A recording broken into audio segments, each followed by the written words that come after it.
going on, Jerome's? So the future of the Minnesota Vikings is extremely bright, but for the 2024 season, it's sort of wide open. All right, so whatever happens, happens. You have a young, fun team that is growing and showing together, and I mean, they could stumble out of the gates, but gain some valuable experience. They could shock the world, but not themselves, and compete for a division title, compete for the playoffs, and go from there. Right? All the talent is in the building. Long story longer, ESPN's Mike Clay, fantasy football expert, basically has taken over the mantle of the Matthew Berry role for ESPN. So every year he does projections. For stats for every single category, wins, losses, that's a win, that's a loss. And we want to go through because there's some interesting things going on here, which you love to see. So first off, right off the bat, so you got J.J. McCarthy projected to start 13 games. Now, ideally,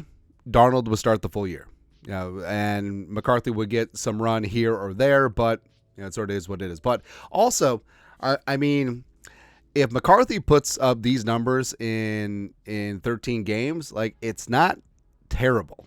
Like it's not bad. Like, he's hold on.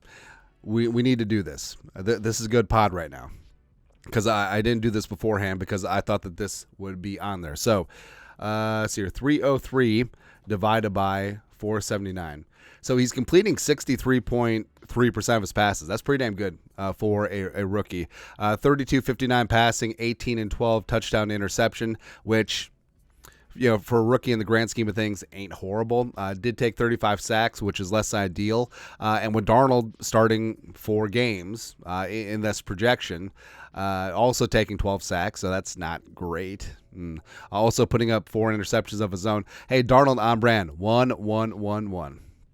So there you go. But that's interesting that he's projecting McCarthy started, which, I don't know, McCarthy would have to have a hell of a camp for him to come out of the gate or take over relatively early in the season as starter, because as this lies, it's probably Darnold 4 games and then McCarthy the rest of the way. So we'll see. Although I don't think it would be game 5, because that means that McCarthy's first start would be in London. So I don't know. Like, it may be like a week 7, game 6 sort of situation. Who knows? So next, the running back. So Aaron Jones, Ty Chandler. So Jones, again, I gotta get this stupid calculator out. Hold on. Also, do you notice how cheap TI-83 calculators are now? All right, so Aaron Jones, 767 divided by 163. So Jones averaging 4.7 yards per tote, which is pretty damn good. And then Ty Chandler, 680 divided by 155, 4.39. So that's solid-ish. But Jones and Chandler combined for 9 touchdowns on the ground. Then everyone else is sort of whatever in that regard. Also, Jones reels in 43, 350, 345, and 2 receiving, which is pretty damn solid numbers. So honestly, right now, I would sign up for this season for Aaron Jones. So he'd have about 1,100 yards from scrimmage, 7 touchdowns. That's pretty good. We'll certainly take that for $7 million. Receiving wise, but overall, like rushing numbers, like 1,587. It's not a lot. Not a lot. Also, in this scenario, McCarthy gets 182 yards rushing, 2 touchdowns. I feel like that's a little bit low. Especially, he does have ability to run, and also rookie quarterbacks, sometimes they just take off and run. That's what they do. For the receivers, so JJ clocking in with a 106, 13, 60, and 7 season. Now, that's not the historic mega numbers. It seems a little bit low, but I don't know, like, given the fact that it would be Darnold who would be ineffective and benched, and then you have a rookie quarterback, I feel like in the grand scheme of things, that's okay. Yeah, but 164 targets, that makes sense. But again, they're not the mega numbers that we're used to seeing with JJ. But overall, I think it could be a start for some really good chemistry with McCarthy going forward. Jets, JJ to Jets. Addison, following up his rookie season with so same number of catches, 70, down in receiving yards, going from 911 to 877, and then touchdown receptions are in half, from 10 to 5. But overall, like, as wide receiver 2 goes, and given the quarterback situation, that's not bad, although I do expect more from Addison. Powell, Sherfield, Naylor, put up some numbers. Now, Hawkinson, I think this is probably projected on Hawkinson being available for about 75% of the season. So 64, 619, and 3 on 93 targets. It's pretty damn high. Yeah. And then the rest of it is Munt and Oliver. Tanya gets some in there. So that's sort of whatever there. But, it's a high-volume passing game. Like that. That's a lot of mouths to feed, and that's a lot of large numbers, which we'll get into, which actually I believe lead the league in terms of Clay's projections. Defensively up front, so Harrison Phillips, Bullard, Tillery, Jonah Williams, and Jaquelin Roy, they lead the way in snaps. Jaquelin only getting 54 snaps. Come on, son. Come on. But, Phillips and Bullard lead the way up front. Harrison with 2.4 sacks. I like to see that. Grenard, which checking in with 57 tackles, 10.2 sacks. We'll take that. AVG. So AVG is going to play a mix of edge as well as off ball. It's going to be really good. 60 tackles, 5.7 sacks. Diamond Dallas Turner. So I would expect him to have more than 432 snaps, which would be about 40% of the work. I think it's going to be a lot higher than that. 4.4 sacks. I'll take the over.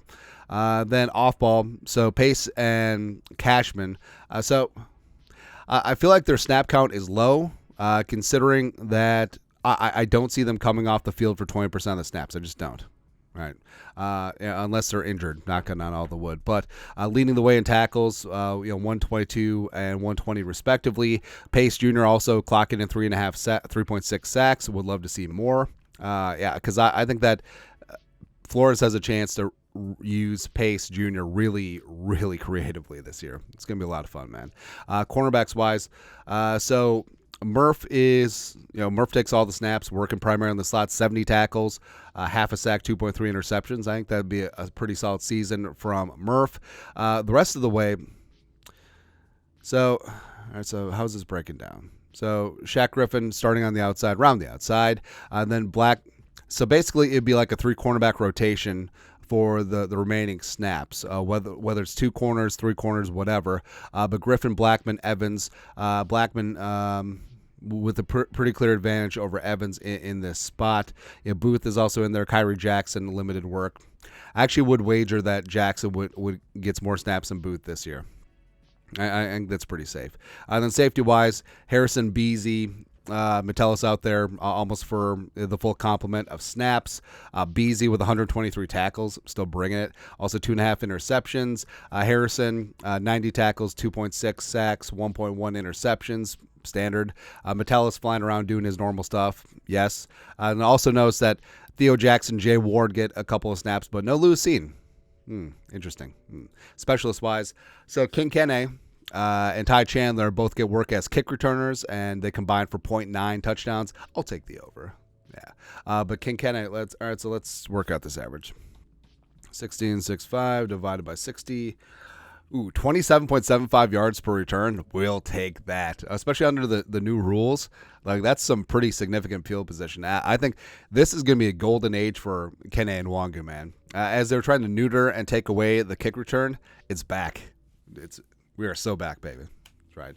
Will Rockhurd goes 28 of 33, and then 33 of 36 PATs. Ryan Wright secures the punting job. Although Seth Vernon reportedly has looked really, really good, man. But Wright apparently is back in the right frame of mind. But yeah, has a pretty solid season. But unfortunately, he may be punting a lot. 73 is a lot, man. Then for wins and losses, so projected at 6.8 wins, which would be 25th in the league, which would be what, 7th worst, 8th worst? Somewhere there. So, hey, we made it over the 6.5. Suck it. And now, in terms of win probability, the Vikings actually would only be favored in 3 games, I believe. So, and also, ironically, 2 of them would be on the road. Week 1 at the Giants, 61% win probability. Week 11 at Tennessee, 53% win. And then at home, week 13 against Arizona, 61%. That's at. The rest of the way could be kind of rough. Yeah, but Projections are projections. Unit grades, so going through, Vikings are great at receiver, tight end, and safety. I feel like offensive line should be broken up into tackle and interior because tackle would be good, interior, no. Quarterback 0.6, which is not great. Interior 0.8. Although, I feel like, if McCarthy puts up these numbers, that's pretty damn good for a rookie. I'm not going to lie, man. I ain't lying. Let's see here. At running backs, again, I feel like that's not bad. So team ranks on the far right. So the Vikings would be third in attempts, obsessively because they have to throw. They're also leading the league in interceptions, which isn't great. Rushing wise, they're 30th in attempts, 26 in yards, which kind of happens if the Vikings are in catch-up mode. That's how the game script is going to go. Hey, defense, we're number one in tackles. Yay. Because the other team's offense had so many plays against us. 19th in sacks, 20th in interceptions, 23 in defense special teams, blah, blah, blah, blah, blah, blah, blah. But overall, it's like some of these are kind of eye-opening. Like, honestly, if McCarthy, by hook or by crook, somehow gets out there, like, that's not a bad debut season. It certainly could be a lot worse. Obviously, the sack numbers are not ideal. 12 interceptions ain't great, but also that's what you get for a 21-year-old rookie who's forced into action. So it is what it is. But some of the other stats, like the passing numbers, aren't terrible. Like the run game, the two-headed monster with Jones and Chandler. I understand volume-wise it's not great, but efficiency-wise it's pretty damn good. And then defensively, if they're just getting after it, like I would love to see more sacks and more work, more snaps for Dallas Turner. I would love to see more snaps for Jaquelin Roy. But overall, pace is looking good. But overall, it ain't bad. I would take it. Although I think obviously they're wrong about the wins and losses. So we'll take the over 9.5 wins. Please and thank you.